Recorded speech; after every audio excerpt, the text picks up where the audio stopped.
Hello, I'm in that 2012 Jeep Grand Cherokee, and today I'm going to show you to fold up and down your seats. So these rear seats here, there's a lever down here that we can lift, and that lets us all slide forward. As you can see, it works the same for the passenger side. And when you're ready to fold this back up, we'll just push it back up. If you get it all the way back, it'll lock in place.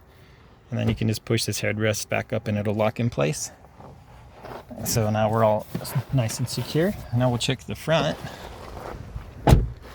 So this driver's seat, as long as you've got some power to your vehicle, this will push it back and it'll move the whole seat backwards.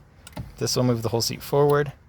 And then this will make this go back.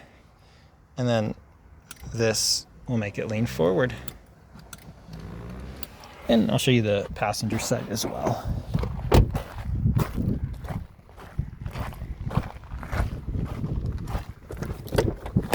So then the passenger side, it just works exactly the same. So it's got these same controls for the electronics forward and back in the back. If these aren't here for some reason, maybe worth checking as well for a bar here. Sometimes there's bars in Jeeps which you can lift and that'll slide the seat forward or back. But I hope this was helpful. I hope you have a wonderful day.